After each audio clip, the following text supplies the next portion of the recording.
Now, Alabama played Ohio State, couple of heavyweights, couple of blue bloods of college football in the national championship game.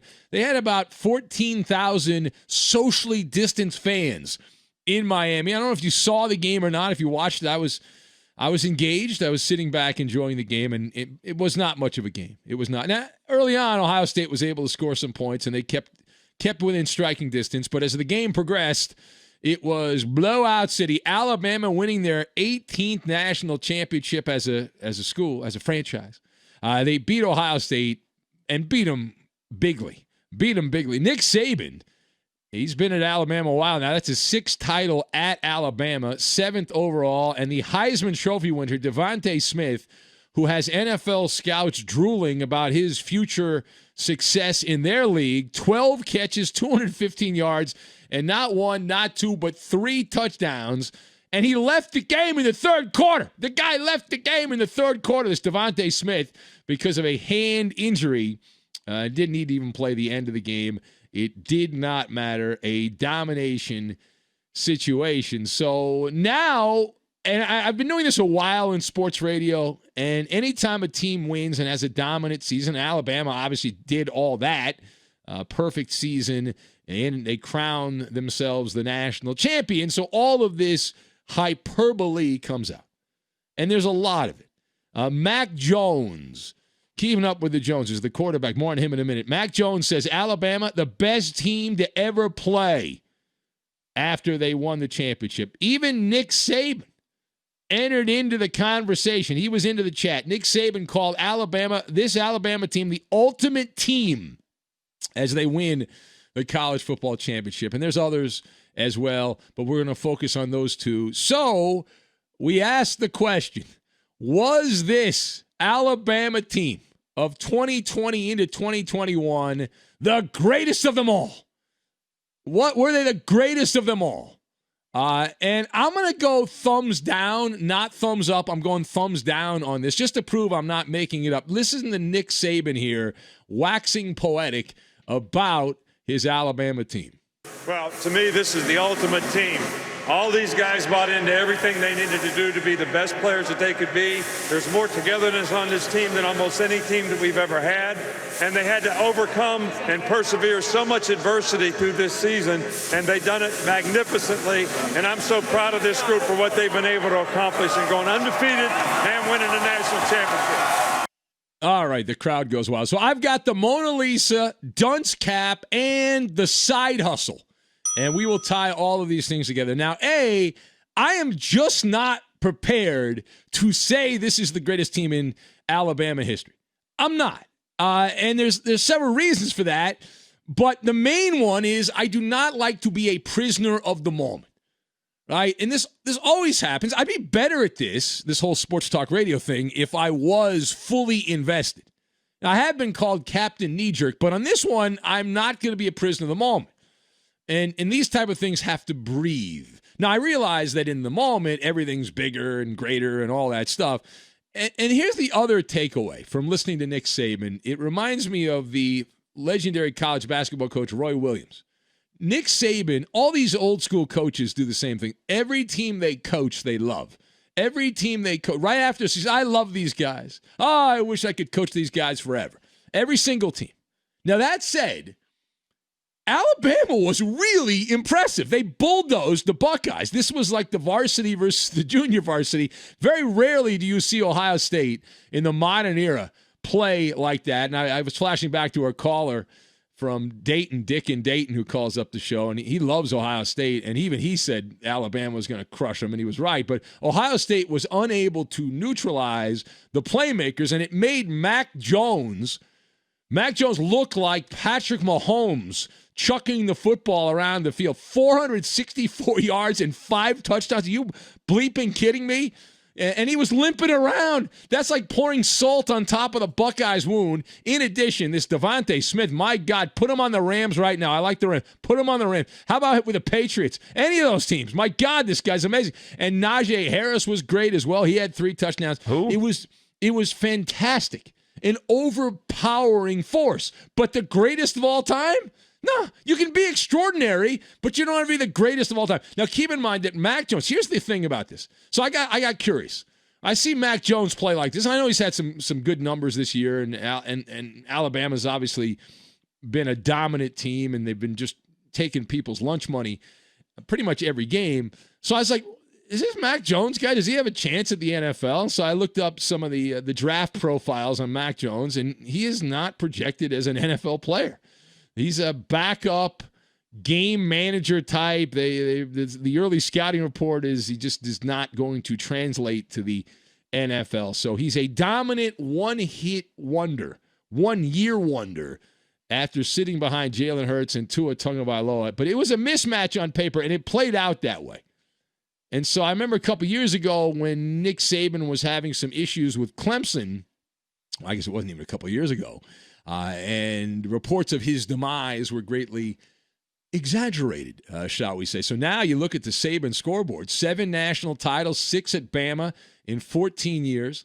And the greatest lie ever told was Nick Saban when he told the media in Miami that he was going to continue on as the Dolphin coach while his belongings were being moved to Alabama. But he passes Bear Bryant. Wow. Man, and from an offensive standpoint, this was the Mona Lisa. It was a masterpiece. It was next-level badassery. And it's kind of like when you play an NFL video game or any football video game, and you're just so much better, and you have the better players, and you know how to play the game, you know all the cheat codes.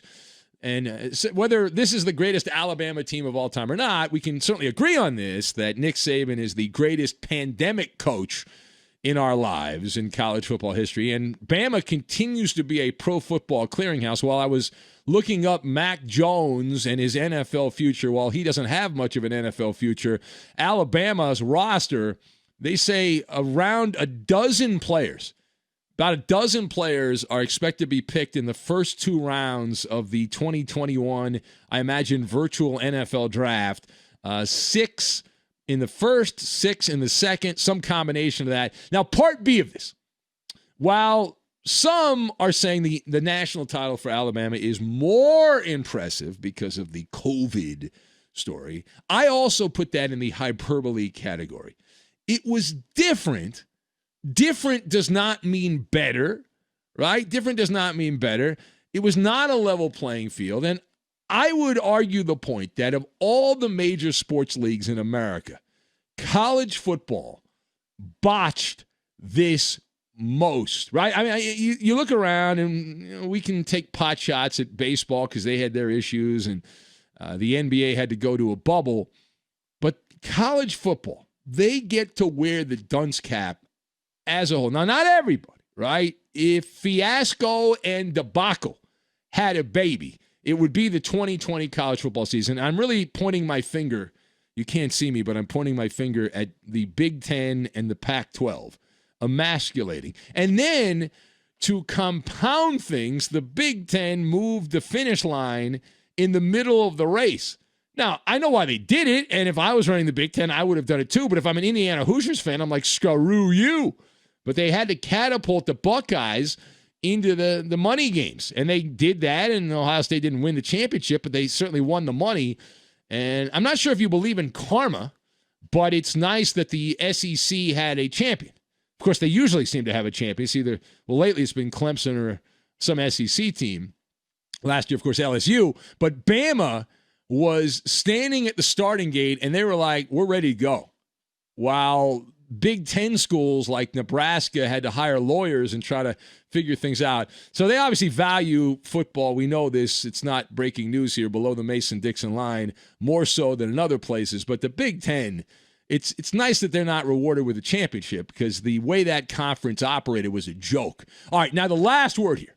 Moments before Alabama was set to kick off against The Ohio State University, dot the I, we found out who is in the on-deck circle to replace Steve Sarkisian, Sark, as the next offensive coordinator for the Crimson Tide. I don't know if you saw this or not. Maybe you did not. A deal has been agreed to. A deal has been agreed to, and this came out just a few minutes before kickoff, between, wait for it, Bill O'Brien, The notorious former head coach of the Houston Texans, he's going to Bama. It is expected to be completed in the next couple of days. Now, what does that mean? It means he gets a cush job. He's going to replace Steve Sarkisian on Nick Saban's coaching staff, and Sark is going to go to Austin, and he'll be fired in 2 years, 3 years, 4 years. He ain't going to last there very long. He's not a very good head coach. Yes. But speaking of that, I want to point out, now, Chris Fowler and Kirk Herbstreit, I wanted to take a shower as they were slobbering all over Sarkisian in the early part of the game, and it made me want to run to my liquor cabinet after hearing all that nonsense. Now, this continues a trend for Nick Saban, right? It continues a trend. We talk about this seemingly every year. He has been running, Nick Saban, his own little side hustle to help tarnished coaches with reputation rehab.